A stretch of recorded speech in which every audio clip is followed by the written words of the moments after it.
Now to an election mystery in the state of Florida. In 3 state Senate races, supposedly liberal candidates made it on the ballot but did not campaign and held no fundraisers.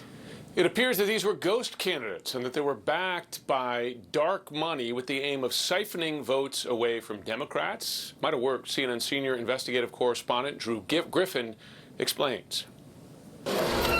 It was the closest of races. Incumbent Democrat Jose Javier Rodriguez lost his Florida State Senate seat by just 32 votes.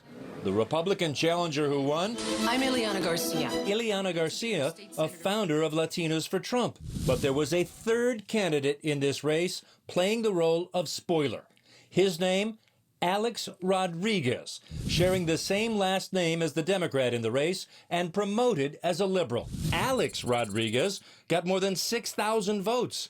Jose Rodriguez says the straw candidate cost him his seat by pulling away Democrat votes. Have you ever met him, seen him, talked to him? Has he been involved in any debates? I didn't even know what he looked like until after the race and investigative reporters tracked him down. We have to fight back. In State Senate District 9, Democrat Patricia Sigmund lost to a Republican by just 2% of the vote. Here, once again, no one ever saw the supposedly liberal third candidate. She had no website. She never participated in any of the debates or forums, never showed up anywhere. She wasn't even registered to vote until she filed. In these races and one other, ghost candidates in Florida were supported by mysterious PACs, which sent out hundreds of thousands of dollars in mostly identical advertising mailers, making those candidates seem liberal. Yet CNN has learned the people behind the mailers were all Republicans. This is a new one for me. Ben Wilcox, research director of the nonpartisan watchdog group Integrity Florida, says no doubt someone running a dark money campaign impacted at least one state Senate seat, possibly 2. Florida is so loosely regulated when it comes to financing of campaigns that it's probably legal. But you know, it really shouldn't be. Here's what we know. 2 brand new political action committees registered on the same date at the same minute, and 1 day later received a combined $550,000 in donations from the same company. The paperwork says the PACs were started by 2 young women whose social media is filled with pictures of beaches and boats, but CNN could find no evidence either of them or their PACs had ever been involved in politics. Then, on the very same day, both PACs paid the same printing company all of that $550,000 for the flyers.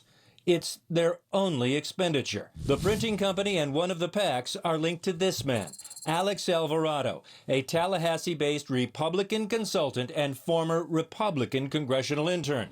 The printing company is run out of this house, owned by his mom and stepdad. The PAC started by a friend of his girlfriend's.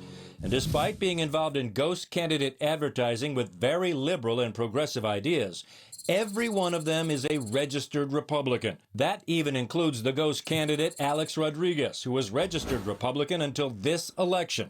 And none of them are talking. We've been looking for Alex. Is he around? No. He'll be back tomorrow, though. That's actually Alex Rodriguez, who lied here to a local Miami TV reporter about his own identity. The money flowed into the PACs from one company, Proclivity. It's registered in Delaware as a corporation under the name Richard Alexander. What or who is Proclivity? The trail ends here at a strip mall in Atlanta, Georgia. This is where Proclivity has a mailbox drop, but nothing else. Democrats like Patricia Sigmund are calling for an investigation into who paid for all of this. They don't run in order to win. They run in order to just try to siphon off votes. And, you know, they don't have a website, they don't campaign, they don't show up, they're ghosts.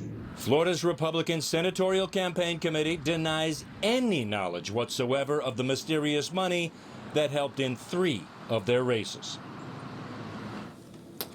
Drew, as you know, there have been a lot of allegations of fraud in this election from the president, really all of them unfounded. This, a very dirty political tactic, is it legal or is it illegal fraud?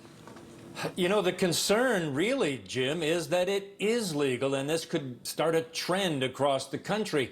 But whether it's legal or not, nobody in Florida seems to be investigating this. Of course, Republicans control most of just about the power structure in Florida. It would be up to Republicans to find out who's behind all of this. And in our reporting, in local news reporting, in local newspapers in Florida, there just doesn't seem to be any curiosity among Republicans in finding out who was behind all this. That is such a fascinating, such an important piece, Drew. I hope the lawmakers there in Florida are watching and across the country. Kudos to you and your producers. Drew, thanks very much.